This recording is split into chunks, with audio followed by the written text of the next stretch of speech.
Locked On Podcast Network presents Locked On Sports Today.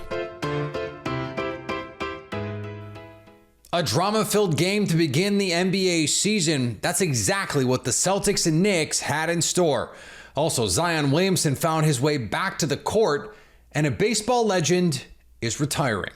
I'm Peter Bukowski, starting your day with the can't-miss stories and biggest debates in sports. You're Locked On Sports Today. Searching all major sports. Found. Let's start with the biggest story.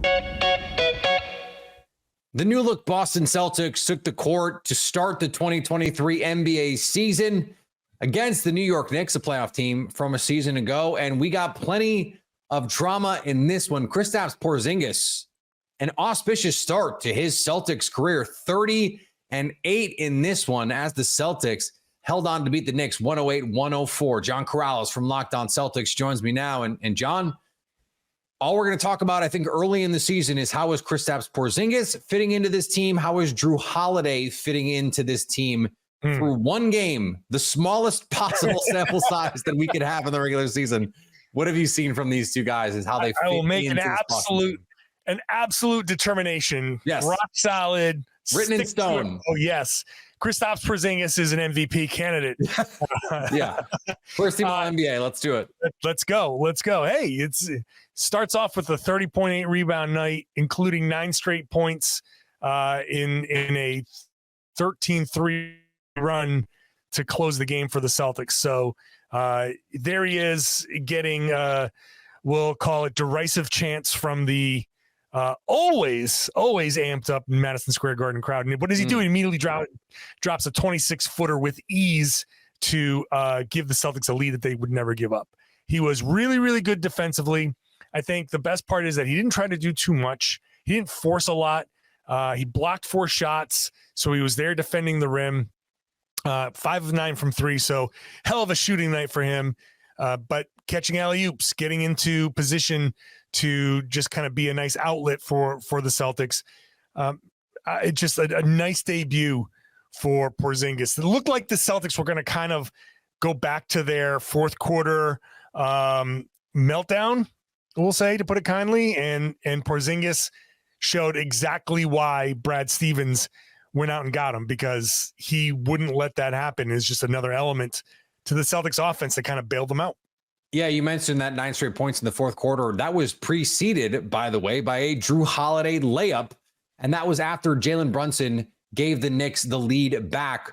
And so when you look at this team in the fourth quarter, able to manage those things, that was going to be the big question here. How are those guys going to fit in at the end of fourth quarters when there's only one basketball? That's what you're going to hear a lot. Jason Tatum, Jaylen Brown, Drew Holiday, Kristaps Porzingis. There's only one ball.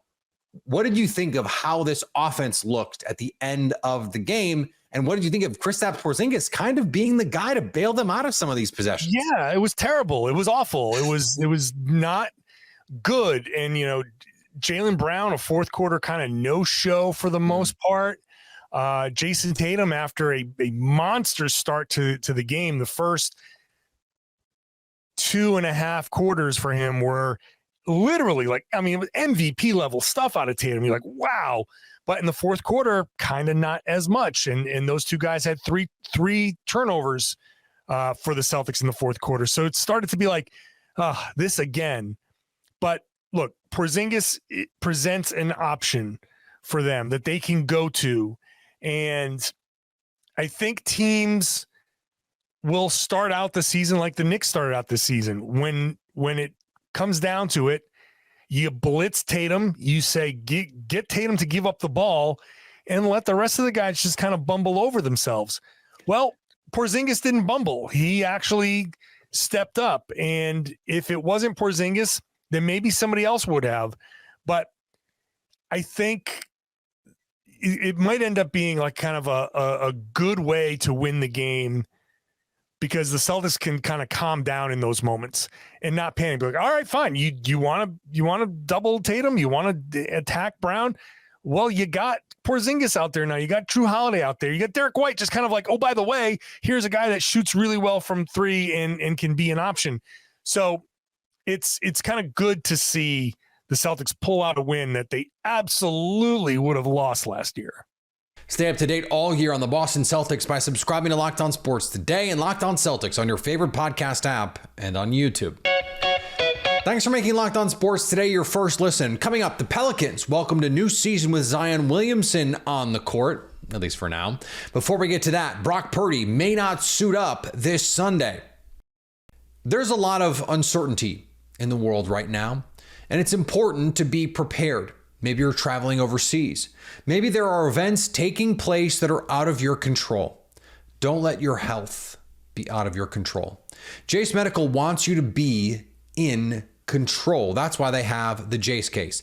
The Jace case is a personalized emergency medication kit that contains 5 essential antibiotics that treat the most common and deadly bacterial infections. You can also customize your case and add additional life-saving medications based on your unique needs. Jace Medical now offers customizability for your Jace case with dozens of add-on medications. Choose the medications that best fit you and your family's needs. You can also buy a gift card for your family or your loved ones so that you can get a Jace case of your own. Go to jacemedical.com and enter code LOCKEDON at checkout for a $20 discount on your order. That's promo code LOCKEDON at Jace, J-A-S-E, medical.com. The San Francisco 49ers had a surprise and significant addition to their injury report. Quarterback Brock Purdy. Coach Kyle Shanahan announced Wednesday afternoon that Purdy is in the NFL's concussion protocol after the playing of Monday night's game, leaving backup Sam Darnold to step in at practice while Purdy recovers. Purdy made it through Monday's game without any apparent issues, but began feeling symptoms as the team was traveling back to the Bay Area from Minneapolis. Shanahan and the Niners were unsure when in the game Purdy suffered the injury, but Shanahan said there were no obvious signs when communicating with Purdy or in his performance. Dolphins fans and fantasy football managers everywhere are experiencing higher stress levels. Wide receiver Tyreek Hill did not practice Wednesday because of a hip injury. This puts doubt on whether Hill will be available for Sunday's game against the New England Patriots. Hill hasn't missed a game since he was traded to the Dolphins in the 2022 offseason and is the NFL's current leader in receiving yards with 902. He has almost 1,000 receiving yards, and it's not even Halloween. He briefly left last week's loss to the Philadelphia Eagles, but was able to return, finishing with 88 yards and a touchdown on 11 catches. He's received veteran rest in previous weeks, but the team's initial injury report of this week made it clear his absence was, in fact, injury related. The NBA All-Star Game is going back to its original format this season in Indianapolis. In case you forgot, the format will now include 12 players from the Eastern Conference facing off against 12 players from the Western Conference. This change will end the All-Star Draft that has taken place for the past 6 seasons. I can't believe it's been 6 seasons already. And team captains will be determined through fan voting of the 5 starters on each team. The All-Star Game will go back to the standard game format, nixing the Elam ending, which, by the way, I really liked. Commissioner Adam Silver believes that this will increase the urgency of the game. As he said, we don't expect playoff intensity, but we expect a competitive game for our fans. Sure, Jan. The Zion Williamson experience is back, at least for now. The 2023 season opener for the New Orleans Pelicans went about as planned. A 111-104 win over the Memphis Grizzlies. Our friend Jake Madison from Locked On Pelicans joins me now. And Jake, this is a season in which everyone is just kind of holding their breath right now, hoping that Zion Williamson can stay healthy, because this is a team that has a ton of talent. We saw it when they were healthy last year. This was a really, really good basketball team. What were your early impressions in game 1 here? Yeah, look, it's super nice when everyone's healthy and their big 3 plays, and Zion Williamson, Brandon Ingram, and CJ McCollum, and all of them contributed in various ways. You had CJ McCollum with a team high 24 points, making 6 3-pointers, and I'll touch on that in a second here. You had Zion Williamson get stronger as the game went on. The Memphis Grizzlies shorthanded without Steven Adams. They were susceptible to getting hurt down low and in the paint, and as the game wore on and they got in foul trouble with Jaren Jackson Jr., who limited Zion Williamson in the first half, but you take him out of of the equation. And Zion ended up finishing with a very strong line, going over 20 points in game one. You had Brandon Ingram killing them in the mid-range. Look, my job's real easy. When this team is healthy, they're good, and that's what I'm going to keep saying all season long. It's when that doesn't happen is when things get a little bit dicey. One of the things, though, that I think makes them very scary from this game was the three-point shooting. CJ McCollum going 6 of 9. You had Matt Ryan signed on a two-way deal just the other day, make 3 straight threes for New Orleans at one point. If they're going to get the kind of three-point shooting that they did in this game, something that they put an emphasis on this season in training camp and preseason, this jumps from the 20th ranked offense last year to probably a top 10 offense. Put that with their 6th ranked defense from last year. And again, you see why on paper this team looks to be very good.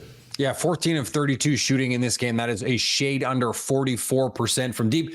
Probably not going to shoot 44% every game, but to your point, if they can just be solid from three-point range, we've seen Zion and what he can do. Let's dig into a little bit of the Zion of it all, because it was tumultuous offseason. We're going to call it that. Yeah, that's fair to say. Like, totally. Plenty of questions about his on and off court availability, all of those things.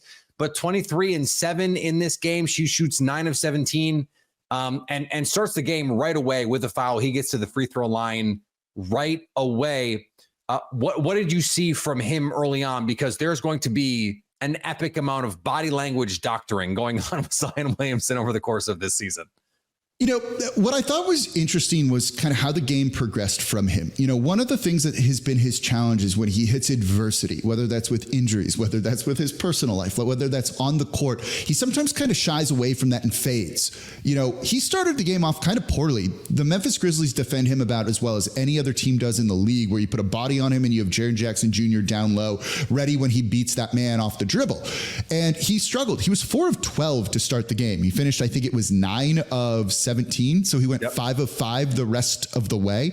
And so as he hit that adversity, as he was struggling with all that, he kind of pushed through that, I thought, and was really committed to his style of play and trying to get down low into the paint. You saw him even hit a mid-ranger in this, showing the growth of his game. If that's the kind of Zion Williamson we're going to see this year, like, look out, league. Like, this guy has MVP level talent. Not saying that he's going to be in the MVP conversation, but the talent level is absolutely there. So for him to kind of struggle in this game, a game he could be like, whatever, it's this isn't my thing. Let BI take it. Let CJ McCollum take it, but still continue to push and elevate the Pelicans in the second half. Maybe that speaks a little bit to his mindset. And if that's the case, like, you look at a healthy season for him and what he's capable of doing, and that should terrify the rest of the NBA.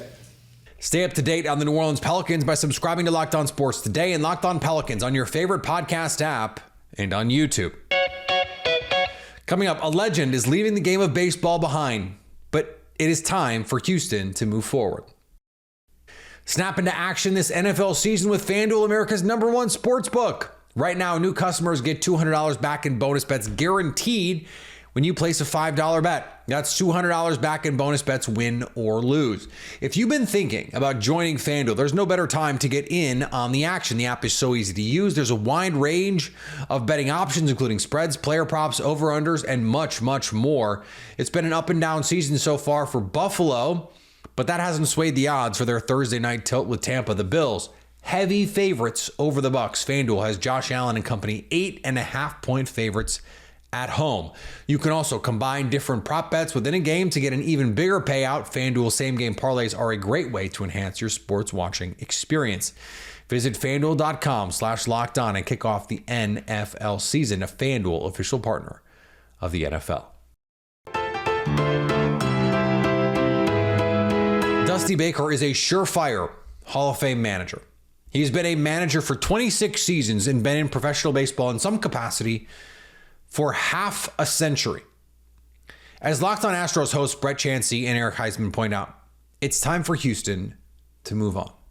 True Dusty fashion, I am done. And according to Brian McTaggart in his newsletter, he basically said that, you know, after the World Series appearance and after everything that he's accomplished as a manager here, he's headed for retirement. Dana Brown, who was hired as a GM, will have a say in who takes the manager's chair. But he said owner Jim Crane and Jeff Bagwell, the team's senior advisor to ownership and baseball operations, will oversee finding the next Astros skipper. Now, I know for some fans that worries them because they don't know about Bagwell's decision-making ability because of what happened with Jose Abreu. He was a big catalyst in signing. Jose Abreu for most of the season was not very good. And so a lot of people are going to say, oh, no, Jeff Bagwell's involved. Look, Jim Crane's involved. I trust Jim Crane. A lot of people questioned why James Click and Jim Crane didn't get along and why that happened, because he did make some key moves. But then he brought in Dana Brown, made a really good decision. It seems like Dana Brown and the club gave Dusty Baker full reins of the managerial duties of creating the roster and the lineup on a daily basis. And that frustrated a lot of fans. We will talk at length about it in our full episode. He was not given a good grade by Fangraphs for his managerial decisions, even though he made it to the final game of the ALCS. But some fans are rejoicing. Some fans are mad. Some fans just respectfully respect Dusty, say, have a good one. Look, I'm glad he was here. I think he calmed things when things were stormy, when things were rough.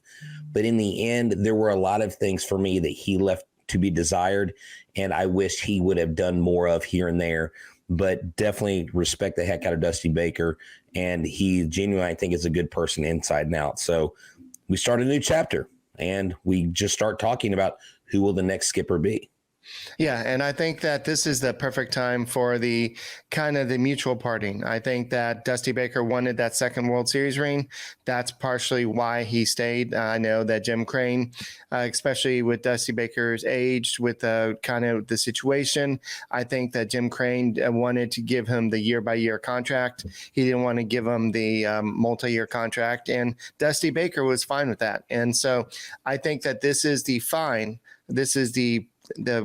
perfect time to just say, okay, this is time to kind of just say, yeah, let's go ahead and part ways. And I think we've kind of seen it. Dusty Baker this year get a little bit frustrated with the media, frustrated with maybe the fan base, frustrated with maybe even some players on his own team who maybe wanted some more playing time. So I think that he wants to get some peace. He wants to go and enjoy retirement, enjoy his hunting dogs, enjoy his family. And he 2,183 wins in the regular season, 1,862 regular season losses. He had 3 pennants, 1 World Series title. So he had a lot of history. Definitely something that a lot of people were kind of expecting. Eventually, this guy's going to be a Hall of Famer.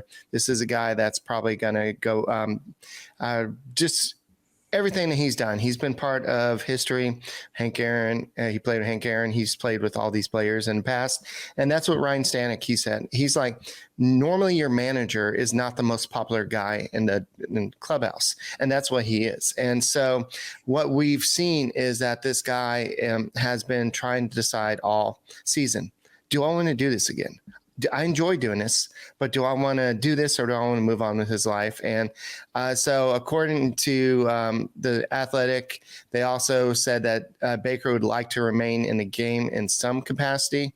So maybe not as a manager, but maybe as something. I am happy that we are getting a new manager. I hate to see someone like Dusty go because I respect him. He is a good man on and off the field. He's a good character guy, and that's the kind of guy you want. But I am so excited to see what Yainer Diaz is going to do, especially at home, especially at the plate, behind the plate, how he's going to guide these pitchers. And I think we're in for an exciting offseason. And finally, Myles Garrett has been owning opposing quarterbacks in the NFL this season and now wants to expand his ownership. The Browns' star pass rusher has finalized a deal to purchase a minority stake in the Cleveland Cavaliers, the NBA team announced Wednesday. Garrett will also serve as an official brand ambassador for the Cavs. Can't imagine anyone else who is more popular in the Cleveland sports sphere right now. How many athletes are more popular in their market right now than Myles Garrett? It's not a long list. Thanks for making Locked On Sports today your first listen. Now go find your favorite team's Locked On podcast and make them your second listen. Coming up on the next Locked On Sports Today, does Baker Mayfield have a few tricks up his sleeve for Thursday night football? So at least until tomorrow, stay Locked On Sports today. Locked On Podcast Network presents Locked On Sports Today. For more episodes of Locked On Sports Today, go to our video on demand. Click on Sports at the top of your screen. There, you'll find past episodes of Locked On Sports Today, plus other Locked On shows on demand.